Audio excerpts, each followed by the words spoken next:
ഇന്നേ ശ്രീദേവി സ്കൂൾ വിട്ട് വന്നപ്പോൾ ശ്രീദേവിന് കാന്താരി മുട്ട കഴിക്കണമെന്നൊരു മോഹം വന്നു. അപ്പോൾ സ്വയം ചെയ്യാനായിട്ട് ഇറങ്ങിയിട്ടുണ്ട്. അപ്പോൾ എല്ലാം നമ്മൾ പറഞ്ഞു കൊടുക്കണം, അളവ് അവൻ അത്രയ്ക്ക് തിട്ടമല്ല, അപ്പോൾ നമ്മൾ പറഞ്ഞു കൊടുക്കണം. അപ്പോൾ മുട്ട പുഴുങ്ങി കുക്കറിലോട്ട് ഒറ്റ ഫിസിൽ കൊടുത്താൽ മുട്ട പാകമായി കിട്ടും. പിന്നെ ഇനി നമ്മൾ മിക്സിയുടെ ജാറിലോട്ടിട്ടത് മല്ലിയില, പുതിനയില, കറിവേപ്പില, കാന്താരി മുളക്, കുഞ്ഞുള്ളി, ഉപ്പ് ഇതെല്ലാം കൂടെ ഇട്ട് ചതച്ചെടുക്കണം. എന്നിട്ട് അതിന് ഇച്ചിരി പച്ച വെളിച്ചെണ്ണയും കൂടെ ഒഴിച്ചു കൊടുക്കുമ്പോൾ നമ്മുടെ കൂട്ട് റെഡിയാവും. ഇനി നിന്നിട്ട് നമ്മൾ മുട്ട പുഴുങ്ങിയതിന് ശേഷം അതിനെ 2 പീസാക്കിയിട്ട് ഈ നമ്മൾ ഉണ്ടാക്കി വെച്ചില്ല ഈ കൂട്ട് അത് അതിൻ്റെ നടുക്കോട്ട് വെച്ച് കൊടുത്തിട്ട് കഴിക്കാവുന്നതാണ്. സിമ്പിളായിട്ടുള്ള പരിപാടിയാണ്. പിന്നെ ശ്രീധുവിന് കഴിക്കുന്നത് നമ്മൾ സ്വയം ഉണ്ടാക്കാൻ പറഞ്ഞു. കാരണം പിള്ളേർ ഇതുപോലെ സ്വയം ഇതൊക്കെ ചെയ്യുന്നത് നല്ലതാണ്. ഇന്ന് ട്യൂഷനില്ല, അതുകൊണ്ടാണ് ആൾ ഇതിനൊക്കെ ഇറങ്ങിയത്. അപ്പം ഋത്തുക്കുട്ടനും ഉണ്ടായിരുന്നു.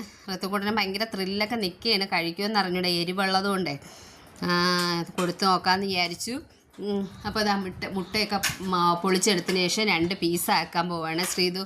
ഇനി എന്നിട്ട് അതിനകത്ത് ആ കൂട്ട് നിറയ്ക്കണം. ഇതിന് മുന്നേ ഞാൻ അവർക്ക് ഇത് ഉണ്ടാക്കി കൊടുത്തിട്ടുണ്ട്. അവർക്ക് ഇഷ്ടമുള്ള ഐറ്റമാണ് ഒരെണ്ണം. അപ്പോൾ കുറേ ദിവസം കൊണ്ട് പിന്നെ ഇത് കഴിച്ചില്ല. അപ്പോൾ മല്ലിയില ഇല്ലാത്തത് കൊണ്ടാണ് പിന്നെ ശ്രീധു വലിയ ഇതെടുക്കാതെ. അപ്പോൾ ഇന്നലെ പച്ചക്കറി വാങ്ങിച്ചപ്പോഴേ മല്ലിയില കിട്ടി. അപ്പോൾ അതുകൊണ്ട് ഇന്നതുണ്ടാക്കാമെന്ന് വിചാരിച്ചു കേട്ടോ. അപ്പോൾ ഫസ്റ്റ് ശ്രീധു ഉണ്ടാക്കി ദേവു എത്തിയിട്ടുണ്ട്. ദേവുവിന് തന്നെ ഉണ്ടാക്കിക്കോളേ.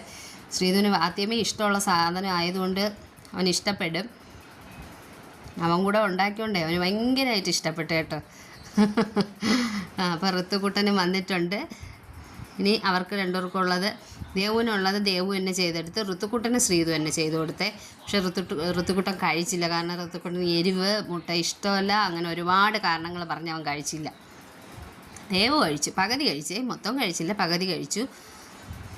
കണ്ടോ, കഴിക്കാൻ പറഞ്ഞിട്ട് അവൻ കേൾക്കുന്നില്ല.